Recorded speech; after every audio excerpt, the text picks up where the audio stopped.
ये आपकी वेबसाइट है pre-dled-raj2026.com।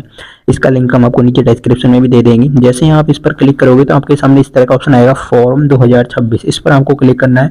जब आप लोग यहाँ पर क्लिक करोगे तो देखिए इस तरह का पेज आपके सामने ओपन हो जाता है। थोड़ी देर के लिए आपको वेट करना होता है। अगर नेटवर्क का इश्यू है तो थोड़ी देर आपको वेट करना पड़ सकता है।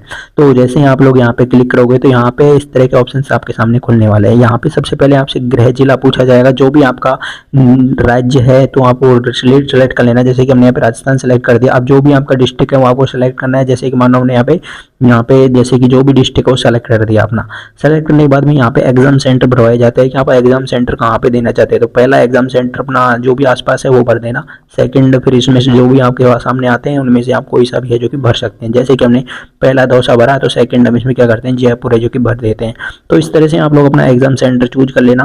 फिर यहाँ पे देखिए 10वीं की मार्कशीट में से आपका आवेदक का नाम, father's name, mother's name, mobile number, date of birth, gender में यहाँ पे आएगा मेल फीमेल का ऑप्शन। तो जो भी आपका है वो सेलेक्ट कर लेना आप।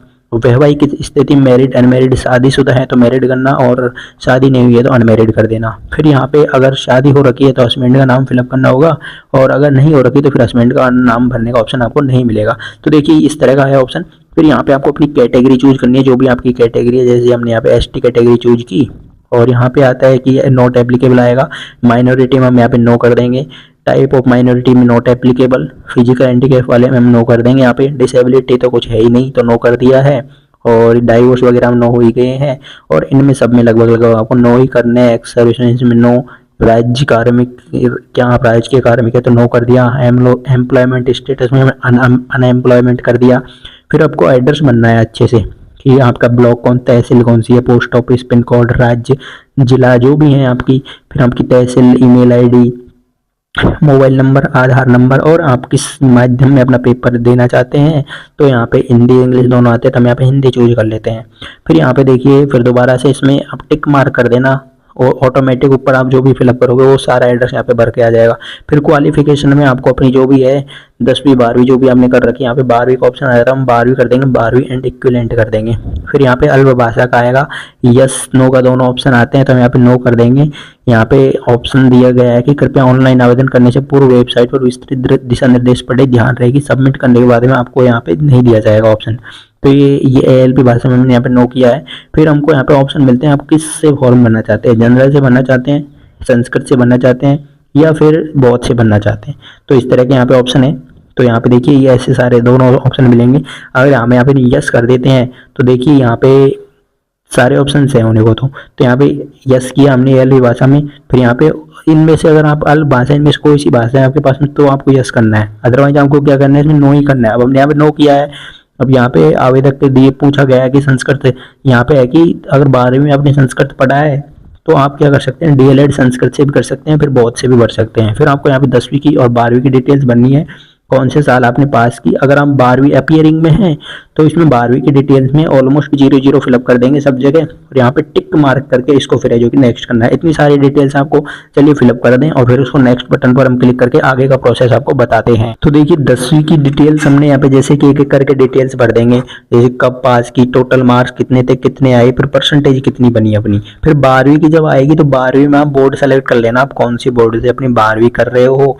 जब बोर्ड सेलेक्ट कर लोगे फिर हम यहाँ पे जैसे कि मानो हमने 2025 में, अभी हम 2026 में देंगे तो 2026 अपीयरिंग कर दिया और फिर 00 भर दिया। इस सब में रोल नंबर नहीं आए हैं तो यहाँ पे इनमें भी आप 00 है जो कि फिलअप कर देना, कोई दिक्कत नहीं है। फिलअप और नहीं भी करोगे तो इसको फिर आपको नेक्स्ट बटन पर क्लिक करना है नहीं करके। तो ये यहाँ पे 2025 करके इनमें 00 किया हुआ है यहाँ पे, तो ये 00 कर दिया यहाँ पे 2025। फिर चलिए ठीक है इसको नेक्स्ट कर देंगे, नेक्स्ट। फिर यहाँ पे आपको डॉक्यूमेंट्स आपके अपलोड करने हैं, आपकी फोटो अपलोड करनी है, सिग्नेचर अपलोड करने हैं, आपका थंब अपलोड करना है, आपका जो अंगूठे का निशान है वो आपको अपलोड करने हैं। सारे आपके JPG फॉर्मेट में अपलोड होंगे। तो ये सारी चीज़ें यहाँ पे कुछ दिए हुए हैं निर्देश कि KB वगैरह की कितनी कितनी KB में आपके कौन कौन से डॉक्यूमेंट्स अपलोड होंगे। तो ये चीज़ें यहाँ पे पढ़ पढ़ा के हमने ये जो कि अपने फोटो, सिग्नेचर और है जो कि अपना थंब है जो कि अपलोड कर देते हैं। देखिए जैसे आप लोग अपने फोटो, सिग्नेचर और थंब अपलोड करोगे उसके बाद में आगे फॉर्म जाएगा आपका। तो ये सारी चीज़ें हमने अपलोड कर दी है। अब अपलोड करने के बाद में इसको करेंगे हम नेक्स्ट। तो यहाँ पे नेक्स्ट करने के बाद में नीचे स्क्रॉल करोगे तो आपको अपनी बैंक डिटेल्स फिलअप करनी है। आपका अपना सेल्फ अकाउंट लगा देना है, आपका अकाउंट में नेम, IFSC कोड, आपका बैंक का नाम, ब्रांच नंबर। तो ये सारी चीज़ के भर के अकाउंट डिटेल्स हमने फिलअप कर दी। फिर यहाँ पे आया है और यहाँ पे मूल निवासी पूछा जा रहा है कि आप कहाँ के कैंडिडेट हैं, तो किस जगह कैंडिडेट हैं, और तो उसका नाम लिख देना। आप जहाँ के भी कैंडिडेट है, राजस्थान है तो राजस्थान फिलअप कर देना। तो ठीक है, हमने यहाँ पे ये सारी चीज़ फिलअप करके फिर इसको सबमिट करेंगे। ऊपर एक बार फॉर्म अपना चेक कर लेना अच्छे से, सारी डिटेल्स आपको एक एक करके चेक कर लेनी है, कोई भी तरह की मिस्टेक तो नहीं है। और उसके बाद में आपको अपनी फीस का है जो कि पेमेंट है जो कि करना है। तो यहाँ तक आप लोग अपना फॉर्म भरेंगे, सेम प्रोसेस है आपका। ये सारी चीज़ें आप डिटेल्स अच्छे से पढ़ लेना ध्यान से, कैंडिडेट की डिटेल में कोई तरह की मिस्टेक तो नहीं है ना। अगर नहीं है मिस्टेक तो फिर आगे आपका अपना फॉर्म है जो चेक करना है। ये आ गया है यहाँ फॉर्म। चलो ठीक है, फॉर्म आने के बाद में इसको क्या करना है, इसका पेमेंट करना है आप लोगों को। तो यहाँ पे प्रोसीड फॉर पेमेंट का ऑप्शन आ रहा है और बैक टू फॉर्म का ऑप्शन आ रहा है। चेक करने के बाद में अगर कोई मिस्टेक नहीं है तो प्रोसीड फॉर पेमेंट पर क्लिक करके UPI सेलेक्ट कर देना, और QR कोड सेलेक्ट करके चाहे तो QR कोड कर देना, और अगर UPI कोड से करना चाहते हैं तो UPI कोड कर देना। हमने QR कोड सेलेक्ट किया, QR कोड खुल गया। अब QR कोड पे हम पेमेंट कर देंगे। जैसे ही पेमेंट करेंगे तो फॉर्म ऑटोमेटिक आगे प्रोसीड हो जाएगा। आपकी प्रिंट है जो कि बन के आ जाएगी, मतलब पेमेंट होते ही आ जाएगी। फिर आप फाइंड फॉर्म नंबर के थ्रू या फिर रीप्रिंट फॉर्म के थ्रू आपका फॉर्म है जो कि निकाल सकेंगे। रीप्रिंट पर क्लिक करेंगे, अपना एप्लीकेशन नंबर डालेंगे, डेट ऑफ बर्थ डालेंगे, प्रोसीड बटन पर क्लिक कर देंगे। आपका जो एप्लीकेशन फॉर्म की प्रिंट होगी वो आपके सामने निकल कर आ जाएगी। तो ये प्रोसेस था आपका BSTC एप्लीकेशन फॉर्म